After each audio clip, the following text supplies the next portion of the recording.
اسی طرح فرضوں کے علاوہ جو نمازیں ہیں ان میں سے ایک نماز وتر کی نماز کہلاتی ہے، اور یہ نماز عشاء کی نماز کے بعد صبح فجر کی اذان تک پڑھی جا سکتی ہے۔ اور یہ نماز جو وتر کی نماز ہے یہ عشاء کی نماز کا حصہ نہیں ہے، یہ ایک الگ سے رات کی نماز تہجد کی نماز کا حصہ ہے۔ عموماً اسے عشاء کے بعد پڑھا جاتا ہے اس لیے کہ اس کی اہمیت زیادہ ہے، یہ رہ نہ جائے، وگرنہ اصل اور بہتر یہی ہے کہ وتر کی نماز کو جتنا لیٹ کر کے پڑھ سکتے ہیں اتنا ہی بہتر ہے۔ اور یہ جو وتر کی نماز ہے یہ فرائض میں سے نہیں ہے، بلکہ اللہ کے نبی صلی اللہ علیہ وسلم کی سنن میں سے ہے، سنتوں میں سے ہے۔ ہاں اس کی اہمیت زیادہ ہے کہ اللہ کے نبی صلی اللہ علیہ وسلم سفر میں ہیں یا حضر میں ہیں، کسی حالت میں بھی اس نماز کو اللہ کے نبی صلی اللہ علیہ وسلم نے نہیں چھوڑا ہے۔ اللہ کے نبی صلی اللہ علیہ وسلم وتر کی نماز کے بارے میں یہ بیان فرماتے تھے کہ اجعلوا آخر صلاتکم وترا، کہ رات میں سب سے آخر میں جو نماز پڑھنی ہے سونے سے پہلے وہ جو ہے وتر کی نماز پڑھی جائے۔ یا رات کو جب بھی انسان کو کوشش کرنی چاہیے کہ اگر رات کو انسان نوافل تہجد کے لیے اٹھتا ہے تو وتر اس کے آخر میں جا کے جو ہے وہ پڑھنے چاہیے۔ تو وتر رات کی نماز کا حصہ ہے، نہ یہ ہے کہ وہ عشاء کی نماز کا ایک حصہ ہے۔ ویسے اس کو عشاء کے بعد پڑھا جاتا ہے تاکہ انسان جو ہے وہ رہ نہ جائے۔ اللہ کے نبی صلی اللہ علیہ وسلم نے وتر کی جو ہے وہ زیادہ پابندی فرمائی ہے باقی سنن کی بنسبت۔ حضرت جابر رضی اللہ تعالیٰ عنہ فرماتے ہیں کہ رسول اللہ صلی اللہ علیہ وسلم نے فرمایا، من خاف اللہ یقوم آخر اللیل فلیوتر اولہ ومن طمع ان یقوم آخرہ فلیوتر آخر اللیل۔ امام مسلم رحمہ اللہ نے 755 نمبر پہ اس حدیث کو بیان فرمایا ہے کہ جس شخص کو یہ خوف ہو کہ رات کے آخری حصے میں وہ نہیں اٹھ سکے گا، اسے چاہیے کہ رات کے شروع میں ہی وتر کی نماز پڑھ لے، اور جس کو یہ طمع لالچ ہو کہ رات کے آخری حصے میں وہ اٹھے گا تو اسے چاہیے کہ وتر کو بھی رات کے آخر میں جو ہے وہ پڑھا جائے۔ یہ وتر کی نماز جو ہے یہ کم از کم 1 رکعت ہے، اور زیادہ سے زیادہ اللہ کے نبی صلی اللہ علیہ وسلم نے 9 رکعات 11 رکعات بھی وتر کی نماز جو ہے وہ ادا فرمائی ہے۔ وتر کی نماز 1 رکعت پڑھی جائے، وتر کا معنی بھی ایک ہی ہے، اور اگر اسے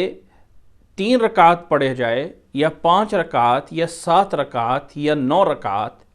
تو اس کے پڑھنے کا طریقہ یہ ہوتا ہے کہ بہتر اور افضل یہ ہے کہ 2 رکعتیں پڑھ کے الگ سے سلام پھیر لیا جائے اور 1 رکعت کو الگ سے پڑھ لیا جائے۔ اسی طرح اگر 5 رکعات وتر پڑھنے ہوں تو 2 رکعتیں کر کے الگ سے پڑھ لیا جائے اور آخر میں 1 رکعت کو الگ سے پڑھ لیا جائے، 5 رکعات وتر کی ہو جائیں گی۔ اسی طرح اگر 7 رکعات پڑھنی ہو تو 6 رکعات 2 کر کے الگ پڑھ کے اور آخر میں 1 رکعت الگ سے پڑھ لی جائے۔ اسی طرح کر کے 9 رکعات وغیرہ بھی انسان پڑھ سکتا ہے۔ اور اگر انسان اس کو مسلسل ایک ہی سلام کے ساتھ پڑھنا چاہے تو انسان ایک ہی سلام کے ساتھ پڑھ سکتا ہے، 3 رکعات بھی، 5 رکعات بھی، 7 رکعات بھی، 9 رکعات بھی ایک ہی سلام کے ساتھ پڑھی جا سکتی ہیں۔ لیکن اس کی کیفیت یہ ہے کہ درمیان میں کوئی تشہد نہیں ہوگا۔ 2 رکعتیں پڑھنے کے بعد سیدھے کھڑے ہو جائیں گے اور پھر تیسری رکعت پڑھ کے پھر جو ہے وہ تشہد کے لیے بیٹھیں گے۔ حضرت ابو ہریرہ رضی اللہ تعالیٰ عنہ فرماتے ہیں کہ رسول اللہ صلی اللہ علیہ وسلم نے فرمایا کہ لا توتروا بثلاث تشبہوا بصلاۃ المغرب، کہ 3 رکعات وتر کی اس طرح نہ پڑھو کہ اسے مغرب کے مشابہ کیا جا رہا ہو، اس لیے مغرب کے مشابہ نہیں کر سکتے ہیں، درمیان والا تشہد جو ہے وہ نہیں پڑھا جائے گا۔ بہتر یہ ہے کہ 2 رکعتیں پڑھ کے سلام پھیر کے 1 رکعت جو ہے وہ الگ پڑھ لی جائے، یہ بہتر ہے۔ اور اگر 5 رکعات پڑھنی ہے یا 7 رکعات پڑھنی ہے یا 9 رکعات پڑھنی ہے تو ہر رکعت کے بعد کھڑے ہو جائیں گے اور آخری رکعت سے پہلی رکعت میں اتحیات پہ بیٹھیں گے اور پھر اس سے کھڑے ہو کر آخری رکعت کو پڑھا جائے گا۔ یہ طریقہ ہوگا جب 5 یا 7 یا 9 رکعات وتر کی پڑھنی ہے۔ اور اگر 3 رکعات پڑھنی ہے تو کوئی تشہد نہیں ہوگا، تیسری رکعت کے بعد کھڑے ہو جائیں گے، اور کھڑے ہونے کے بعد تیسری رکعت پڑھ کے پھر آخر میں ایک تشہد کیا جائے گا۔ یہ ہے اللہ کے نبی صلی اللہ علیہ وسلم سے وتر کی نماز پڑھنے کے رکعات کے طریقے۔ اور اس وتر کی نماز میں جو اللہ کے نبی صلی اللہ علیہ وسلم سے امام ترمذی رحمہ اللہ نے جو قراءات یعنی جو پڑھنا اس میں بیان فرمایا ہے، بہتر یہ ہے کہ 3 رکعت پڑھنی ہے وتر کی، تو پہلی رکعت میں سورۃ الاعلیٰ سبح اسم ربک الاعلیٰ، اور دوسری رکعت میں سورۃ الکافرون قل یا ایھا الکافرون پڑھی جائے، اور تیسری رکعت میں سورۃ قل ھو اللہ احد یہ جو ہے وہ پڑھا جائے۔ یہ اللہ کے نبی صلی اللہ علیہ وسلم سے بہتر امام ترمذی رحمہ اللہ نے اسی کو بیان فرمایا ہے۔ یا یہ ہے کہ تیسری رکعت میں سورۃ اخلاص کے ساتھ ساتھ سورۃ فلق اور سورۃ ناس کو بھی ساتھ جو ہے وہ ملایا جائے۔ اللہ کے نبی صلی اللہ علیہ وسلم کی وتر کی نماز میں یہ قرات ہوتی تھی۔ اگر کوئی اور بھی سورت پڑھ لی جائے تو اس میں جو ہے وہ کوئی حرج نہیں ہے۔ اور وتر کے اندر آخری رکعت میں رکوع سے پہلے جب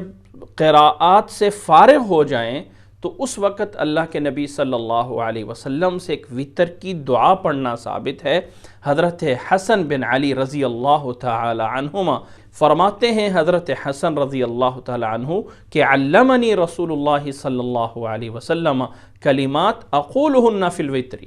کہ اللہ کے نبی صلی اللہ علیہ وسلم نے وتروں میں پڑھنے کے لیے مجھے یہ دعا سکھائی تھی، اللہم اہدنی فی من ہدیت وعافنی فی من عافیت وتولنی فی من تولیت وبارک لی فی ما اعطیت وقنی شر ما قضیت انک تقضی ولا یقضى علیک وانہ لا یذل من والیت ولا یعز من عادیت تبارکت ربنا وتعالیت۔